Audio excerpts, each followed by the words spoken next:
Good morning. आज हम आप लोगों को बता रहे हैं डीमर मशीन से हम डीमर मशीन का इस्तेमाल क्या है कि पीसीबी जब रिपेयर करते हैं तो उस यहाँ पे इसका इस्तेमाल डीमर मशीन का क्या करते हैं, कैसे करते हैं, और साथ में इसको कितना वोल्टेज पर हम ऐसी वोल्टेज पे आपको पीसीबी चला सकते हैं। तो ये डीमर मशीन का एक सबसे बड़ी खासियत आप जान लीजिए कि हम यहाँ से जितना वोल्टेज चाहिए उतना वोल्टेज से हम निकाल सकते हैं। किसी हर डीमर का अपना अपना खासियत होता है, एम्पियर, वाट और इसका वोल्टेज। ठीक है, इसका खासियत क्या है कि आप देख सकते हैं 0 वोल्ट से लेके 270 वोल्ट तक हम इसे आउट करा सकते हैं। अगर यहाँ से 0 वोल्ट से हम स्टार्ट करेंगे, हमको चाहिए 20 वोल्ट, 40 वोल्ट, जो भी हो, 100 वोल्ट, 120 वोल्ट या 270 वोल्ट, जितना चाहिए हम इससे इसकी वैल्यू को अप डाउन करके हम करंट को निकाल सकते हैं। ठीक है, तो डीमर मशीन से आज हम सबसे पहले इंडोर को चलाते हैं। नॉन इन्वर्टर एसी जो होता है उसमें आप देखते होंगे कि 220, अगर नॉन इन्वर्टर एसी है तो उसमें 220 चाहिए उसको, लेकिन अगर इन्वर्टर है तो 130 से भी उसका उठा लेता है कंप्रेसर के साथ। अभी हम बिना कंप्रेसर के यूज कर रहे हैं और कल हम आप लोग को क्लियर करेंगे कंप्रेसर डाल के, आउटडोर डाल के पूरी तरह से। इससे हमें 130 से उठवा के आपको दिखाऊंगा कि बिना स्टेबलाइजर के भी आपका जो इन्वर्टर एसी होता है वो 130 से भी काम करेगा, कोई तकलीफ उसको नहीं होगा। तो आप मैं लाइन दे दिया, अभी आप देख सकते हैं 151 वोल्ट है, लेकिन मैं इससे भी आपको कम कर रहा हूँ, सॉरी ज्यादा हो रहा है, मैं 130 से ही देख रहा हूं। तो अभी आपका 121 हो गया, 122, 127, 132, ठीक है, 136, ठीक है, मैं उतना दे रहा हूं।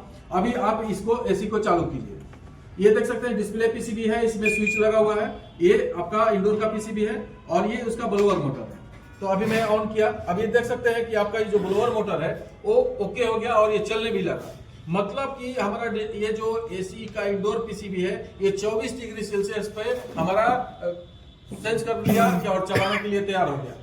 यानी कि हमारा 136 वोल्ट, 130 वोल्ट पे भी हमारा डीमर मशीन जो है इंडोर को चला सकता है। अब यहीं पे अगर आउटडोर लगा देते हैं, कंप्रेसर लगा देते हैं, तो हमारा अगर इन्वर्टर पीसीबी रहेगा, इन्वर्टर एसी का पीसीबी रहेगा तो 136, 130 से भी उठा लेगा, उसको कोई की जरूरत नहीं पड़ेगा, उसको स्टेबलाइजर की जरूरत नहीं पड़ेगा। क्यों? क्योंकि वो इन्वर्टर एसी है। नॉन इन्वर्टर में 220 चाहिए, जबकि इन्वर्टर एसी में 130 से भी वो करंट उठा लेगा।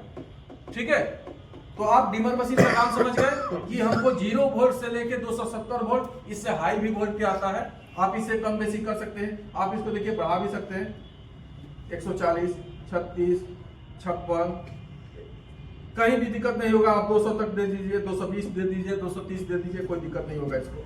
ठीक है, मतलब आपका इंडोर जब आप मैकेनिकल का काम कर रहे हैं या पीसीबी का काम कर रहे हैं तो इंडोर का पीसीबी को जब लाइन दे रहे हैं तो आप 130 से 220 तक इसको करंट दे सकते हैं। अगर फील्ड में काम कर रहे हैं तो 130 भी कस्टमर के घर में करंट आ रहा है तो आपका इंडोर का पीसीबी चलना चाहिए। ऐसा नहीं कि वो बंद पड़ा हुआ है तो आप सोच रहे हैं कि 130 है तो नहीं चलना चाहिए, ऐसा नहीं होगा। ठीक है, आप देख सकते हैं करंट बढ़ा रहे हैं तभी हमारा पीसीबी में कोई बदलाव नहीं आ रहा है, कोई दिक्कत। डीमर अपने जरूरत के अनुसार हम वोल्टेज को घटा सकते हैं, बढ़ा सकते हैं और इससे हमारा पीसीबी चल रहा है। ओके जी सर। इसी तरह से हम लोग क्या करेंगे, ये DSO का भी इस्तेमाल करेंगे। सर जी, कल जो लॉन्ग वीडियो अपलोड किए थे उसमें लास्ट में